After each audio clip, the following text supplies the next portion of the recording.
आदाब नाज़रीन, आप सभी का खैर मकदम है। न्यूज़ 18 उर्दू में मैं हूं सैयद अहमद जिलानी और आप देख रहे हैं हमारी खास पेशकश दक्कनी में खबरें।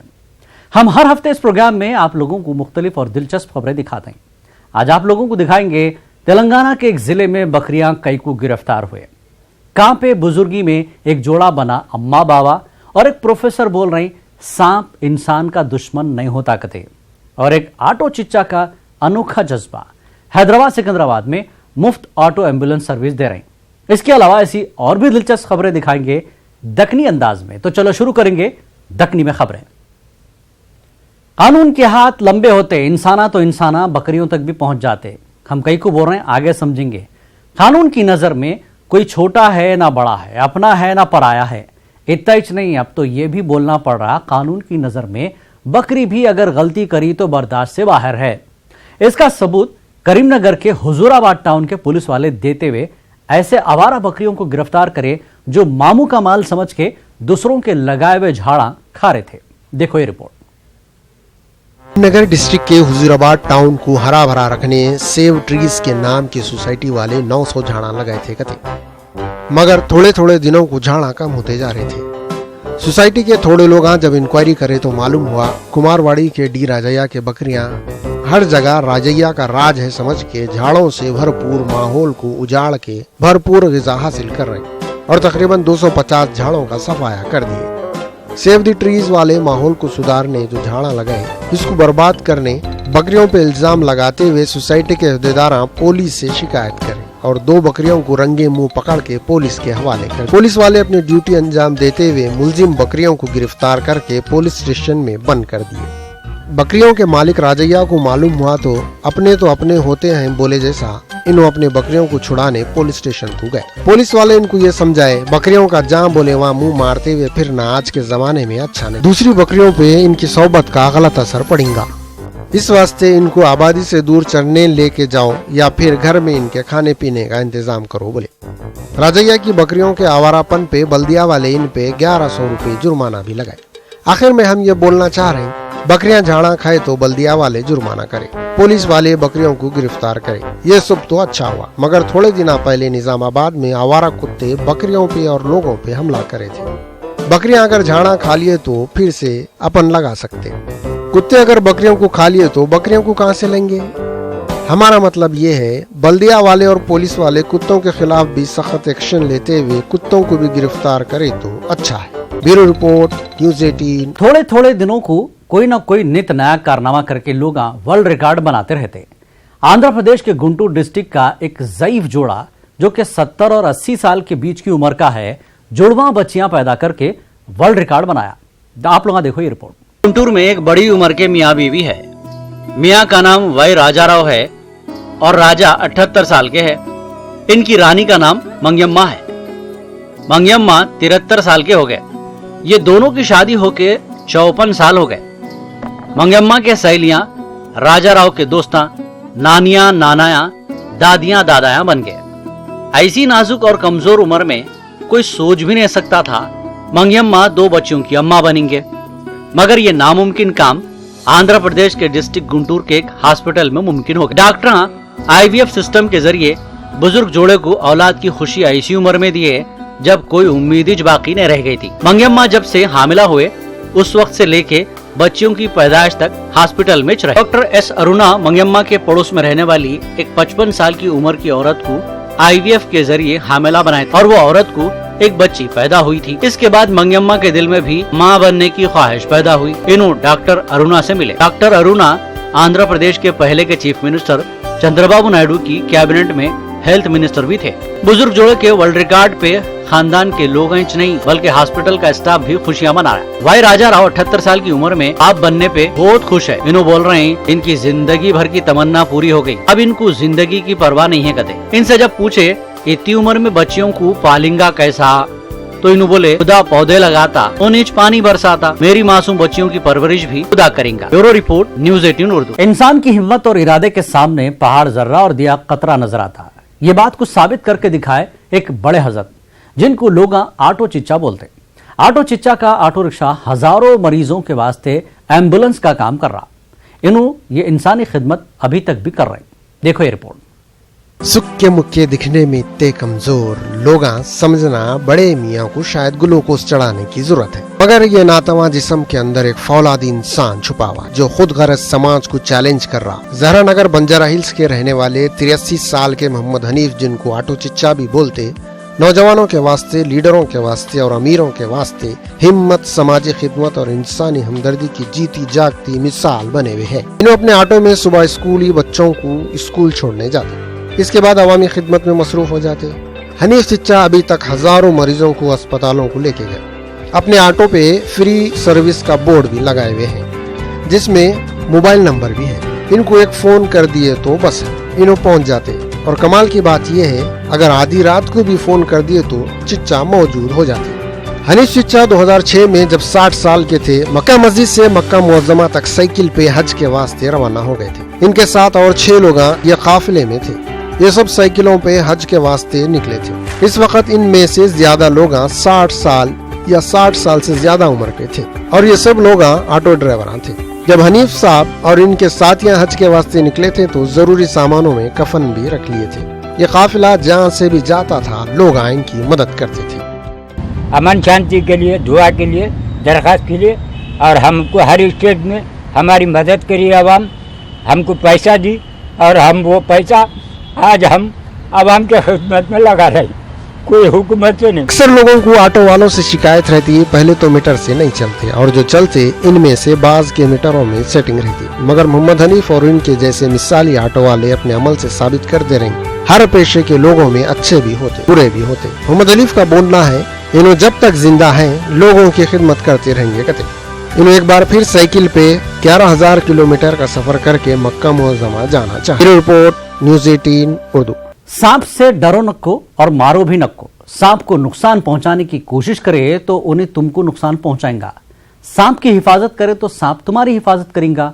ये बताना है तेलंगाना के जड़चल्ला महबूब नगर के एक ऐसे प्रोफेसर बोले जो 2000 से ज्यादा सांपों को पकड़ के जंगल में छोड़े। उन सांपों को पकड़ने के अलग अलग तरीके से भी सिखा रहे हैं। देखो ये रिपोर्ट।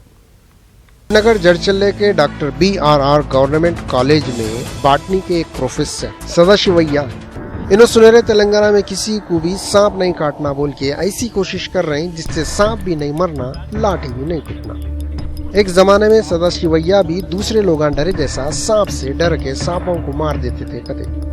मगर जब इन्हों PhD कर रहे थे तो वो वक्त इन्हें मुख्तलिफ जानवरों पे जिसमें सांप भी शामिल है रिसर्च करे और सांपों को पकड़ने की ट्रेनिंग भी ली। ट्रेनिंग लेने के बाद इन्हों ये समझ गए सांपों से डरना भी नहीं, मारना भी नहीं, सांप काटने से कोई मरना भी नहीं। तकरीबन 10 सालों से सदाशिवैया 2000 से ज्यादा सांपों को पकड़ के सांपों से इंसानों को और इंसानों से सांपों को बचाने का काम करे। इन्हों जहाँ भी जिसके भी बुलाने पे जाके सांप पकड़े अपनी डायरी में पूरी तफसील लिख के रखे। कहीं भी कैसा भी जहरीला सांप रहने दियो, इनको एक फोन कर दिए तो इन्हों वो जगह पहुंच जाते। सांप पकड़ने के बाद 10 दिन तक अपने पास रखते। सांप को इंसानों में रहने की आदत जब हो जाती, इसके बाद करीब के स्कूल को जाके बच्चों को सांप पकड़ने की ट्रेनिंग देते। शागिर्दों में स्कूल के बच्चे ही नहीं, टीचर और नौजवान भी हैं। अभी तक इन्होंने 630 स्कूलों के बच्चों को ट्रेनिंग दी। सदाशिवैया सांप को पकड़ने के बाद जंगल में छोड़ देते। इतने खतरनाक काम के बदले में इन्हों 1 रुपया भी नहीं लेते, बल्कि सिर्फ 2 पौधे दिए बोलते। वो पौधों को इन्हों कॉलेज के एरिया में लगा देते। सदाशिवैया गजेटेड ऑफिसर भी हैं। इनसे जो लोग दस्तखत करवाने आते वो लोगों से भी इन्हों 2 पौधे दस्तखत के बदले लेते।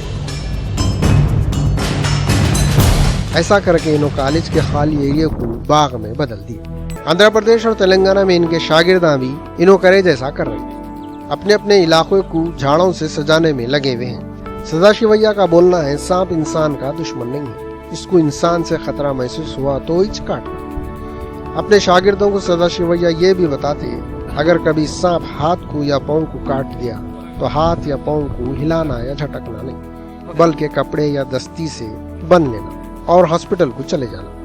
सांप का जहर कैंसर के इलाज में भी काम आ सकता। सदाशिवैया सांपों को पकड़ने में इतने माहिर हो गए, सांपों से इनोज नहीं बल्कि अपने शागिर्दों को भी खेलना सिखा दिया। सदाशिवैया ABCD के नाम से एक एसोसिएशन 2015 में बनाई थी, जिसका मकसद जानवरों की हिफाजत करना, जानवरों से दिलचस्पी रखने वाले और अवाम की खिदमत का जज्बा रखने वाले ये एसोसिएशन में शामिल होकर माहौल को बेहतर बनाने की कोशिश में लगे हुए हैं। Bureau report, news 18 Urdu. Telangana में यूरिया की कमी की तरफ से किसाना परेशान हैं। बाज मकामा पे किसाना धरने देके अपना मसला हुकूमत तक पहुंचाने की कोशिश कर रहे हैं। यूरिया के वास्ते किसानों को कितनी तकलीफ उठाना पड़ा, आप लोग देखो ये रिपोर्ट। ये साल तेलंगाना में बारिश अच्छी होने के बावजूद किसान परेशान है। हिसाब से देखें तो 3 लाख टन यूरिया का स्टॉक होना जरूरी है और है कितना मालूम, सिर्फ 20,000 टन यूरिया खरीदने फंड्स की कमी है कहते। हालांकि थोड़े दिन पहले हुकूमत किसानों को जरूरत के लिहाज से खाद सप्लाई होंगी बोल के दावा करी थी। निजामाबाद के मुख्तलिफ एरियो में जहाँ जहाँ किसानों को यूरिया मिल रहा वहाँ पे देखने का हुजूम है। किसान जिनमें मर्दवे और औरतें भी हैं, पहले तो काउंटर पे से फार्मा लेके लाइनों में ठहर रहे। खुले मुकामा ऊपर से धूप कब तक खड़े रहेंगे, बेजार होके एक आइडिया करें। जहाँ वो लोग ठहरे थे वहाँ पे कोई अपना फार्म रख के ऊपर से पत्थर रख दिया, कोई घास रखा, कोई ईंट रखा, कोई छतरी रखा। ज्यादातर लोग चपला रख के इधर उधर टाइम पास कर रहे थे। औरतें भी अपने अपने चपला रख के मैदान में मंतका मारते हुए बैठ गए। लोग थोड़ी थोड़ी देर को चप्पल आगे बढ़ाते गए। आखिर में जब इनकी चप्पल अपनी मंजिल पे पहुंच गई तो ये लोग भी वहाँ पे पहुंच गए। वो किसान जो दिन रात मेहनत करके अवाम का पेट भरते, सारा दिन यूरिया के वास्ते भूखे प्यासे अपनी बारी का इंतजार करते रहे। वो तो अच्छा हुआ पानी नहीं पड़ा, वरना और भी मुसीबत हो जाती थी। खैर, बड़ी मुश्किलों कोशिशों के बाद किसान जब यूरिया के थैले हासिल कर लिए तो कोई बाइक पे तो कोई ऑटो ट्राली में डाल के ले गया। बाज बेचारे तो सर पे थैले उठा के ले गए। ये सब मौकों पे पुलिस वाले कंट्रोल करने की कोशिश कर रहे थे। बहरहाल निजामाबाद के किसानों की अपनी अलग ही तारीख है। ये लोग यूरिया के वास्ते ही नहीं, अगर इलेक्शन के वास्ते भी ठहर गए तो क्या हो सकता, ये बोलने की जरूरत नहीं है। Bureau report, news 18 Urdu. ऐसा गांव जहां के लोग कभी लकड़ियां जला के खाना पकाते थे, मुल्क का पहला सोलर विलेज बन गया। यह गांव का नाम है बाचा गांव, मध्य प्रदेश के बैतूल में है। सो बाचा गांव के लोग अपनी कोशिश और जुस्तजू से अपने गांव का नाम पूरे मुल्क में रोशन कर दिए। मध्य प्रदेश का बाचा गांव पूरे मुल्क के वास्ते एक मिसाली गांव बना हुआ है। ये गांव के 74 गांवों में सोलर सिस्टम लगा हुआ है। ये गांव अभी पिछले सितंबर से यहाँ सोलर सिस्टम का काम चालू हुआ था और अभी लगभग 8 महीने हो चुके हैं। यहाँ पूरे गांव में 74 मकान है और पूरे मकानों में सोलर सिस्टम लग गया है। बाचा गांव के लोगों को करंट जाने की फिक्र ही नहीं है। ये लोग अपनी कोशिश से 2018 में अपने गांव को सोलर विलेज का दर्जा दिलाए। अच्छा गांव एक ऐसा गांव है जहां पर दोनों समय का भोजन जहां बनता है, वो ऐसा एकमात्र गांव है भारत का जहां दोनों समय का भोजन वो सोलर चूल्हे के माध्यम से बनता है। बाचा गांव में दोनों वक्त का खाना औरतें सोलर सिस्टम से तैयार करते और सभी लोग इस सोलर सिस्टम से ही खाना बना रहे हैं और इस बिजली का भी इसी से उपयोग कर रहे हैं। ये अभी देश का पहला सोलर विलेज बन चुका है जो इस प्रकार के यहाँ सोलर से उपयोग कर रहा है ये गांव। ये ऐसा गांव था जहाँ पे कभी औरतें लकड़ियां जला के पकवान करते थे, मगर अब ये बातें डरावने ख्वाब के जैसा हो गए हैं।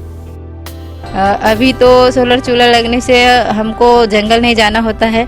लकड़ी लाने के लिए सोलर में ही खाना बना लेते हैं पूरा, और समय भी कम लगता है और जो दूसरे काम होते हैं वो भी कर लेते हैं। गांव की औरतें लकड़ियों पे तो दूर की बात, गैस के चूल्हों पे भी नहीं पका रहे।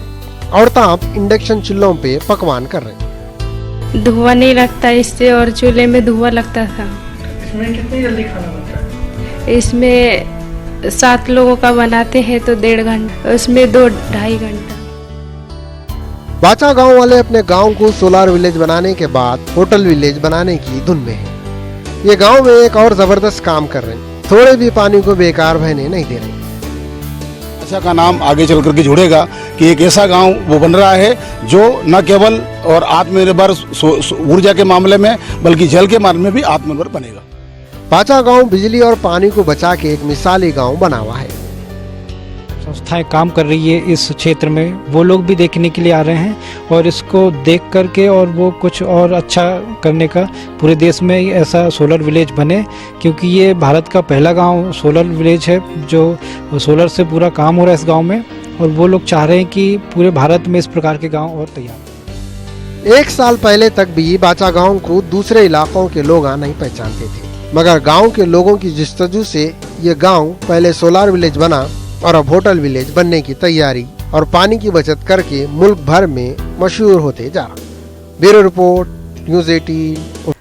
जल्दी बीमारियों के इलाज के वास्ते लोग डॉक्टरों और हकीमों गने जाते, ये तो सबको मालूम ही है। मगर क्या आपको ये मालूम है मध्य प्रदेश में एक ऐसा कुआं भी है जो स्किन के मरीजों के वास्ते एक जमाने से दवाखाना बना हुआ है। इसके अलावा भी ये कुएं के पानी में एक ऐसी खास बात है जो दूसरे कुओं से अलग है। तो आप लोग देखो ये रिपोर्ट। मेरे को दो इजाजत, अगले हफ्ते आपसे फिर होंगी मुलाकात। आदाब। हमारे मुल्क में ऐसे ऐसे चीजें हैं जिनके बारे में अभी तक भी बहुत से लोगों को मालूम नहीं है, और ये अनोखे चीजें शहरों में भी है और गांव में भी है, जंगलों में भी है। हम आपको मध्य प्रदेश के मंडला के बबिया गांव में हरे भरे जंगल के बीच में है सो अनोखे कुएं को दिखा रहे हैं, जिसमें चाहे तो आप तैराकी का शौक भी पूरा कर सकते, चाहे तो इलाज भी कर ले सकते। ये ऐसा कुआं है जहाँ पे लोग खुजली की बीमारी हुई भी तो आते। हमारे पूर्वज बताते हैं और जो लोग बताते हैं कि जो स्वामी सदानंद जी महाराज थे, उनकी तपस्या, उन्होंने इसकी खोज की थी और इससे दाद खाद खुजली जो रहती है, चर्म रोग हमारे, वो ठीक होते हैं। 2 से 3 बार इसमें नहाने, पानी और साबुन शैम्पू का उपयोग इसमें नहीं किया जाता। नागपुर से आया हूँ और मेरी क्या कहते हैं लगभग बीमारी रही, मैं सुना रहा कि लगभग ठीक हो जाते हैं। मैं नहाया 3-4 दिन नहाया तो बहुत आराम मेरे। मंडला के कुएं से दांत खुजली फोड़े फुंसियां दूर होते बोल के लोगों को जो भरोसा है, इसको कोई मानो या न को मानो, मगर ये कुएं का पानी हमेशा गर्म रहता, ये तो सबको मानना पड़ता। अगर कोई नहीं माना तो इसको गौता दे के भी मनवा सकते। मैं छत्तीसगढ़ से आया था, मेरे परिवार सब आए थे, इसके बारे में सुने थे कुछ गर्म पानी के बारे में। मानना है कि इसमें खास खुजली नहाने से सब ठीक हो जाते हैं, तो हम भी आए वहाँ से। हम नागपुर से आए हैं, दांत खाज खुजली थी, यहाँ पे आए हैं तो नहाए तो ठीक हो गए और अच्छा लगता है यहाँ पर आने से। बढ़िया सब चीज़, बीमारी सब ठीक हो जाती है, जो दांत खाज खुजली रहती है वो ठीक हो जाती है। इस कुंड के बारे में कुछ बताया था? आए थे और भी परिवार लोग और भी आजू बाजू के, तो वो बताए थे। मंडला का कुआं आम लोगों के वास्ते एक चमत्कारी कुआं बना हुआ है, मगर डॉक्टर ये कुएं की खुसूसियत के बारे में दूसरे अंदाज में सोच रहे हैं। पानी का सोर्स जहाँ से आता है वहाँ लगता है सल्फर बहुत रहता है और सल्फर के कारण ही पानी गर्म रहता है। तो वो सल्फर है, और भी हो सकता है कुछ और मिनरल्स रहते हों, मिनरल मतलब सल्फर के अलावा जिसके बारे में जानकारी नहीं, वो सब मिला के चर्म रोग पे असर डालते हैं। जो लोग रोज डेली स्नान करते हैं उसमें, तो 10-15 दिन में थोड़ा बहुत असर तो पड़ता है उसका सल्फर का। साइंटिफिक फैक्ट ये है। और बाकी मान्यताएं धार्मिक और लोकल क्षेत्र के हिसाब से कुछ भी बनाते हैं लोग, पर वैज्ञानिक तथ्य यही है कि सल्फर की मात्रा होने से वो पानी जो है चर्म रोगों को ठीक कर देता है। कुछ भी हो, मंडला का ये अनोखा कुआं मुअम्मा बना हुआ है। साथ ही साथ बाज लोगों के वास्ते पिकनिक स्पॉट भी है और बाज के वास्ते इसका पानी स्किन की दवा भी है। आम लोगों को ये कुएं से जो अकीदत है, इसको खास लोग चाहे तो वहम बोल सकते, मगर कुएं के पानी का हमेशा गर्म रहना सोचे तो अच्छों का भेजा गर्म हो सकता। कुआं है कोई भगोना थोड़ी है जिसको चूल्हे पे रख दिए गर्म कर लिए। कुएं का पानी आखिर कौन तो भी गर्म कर रहा है। Bureau report, news 18 Urdu.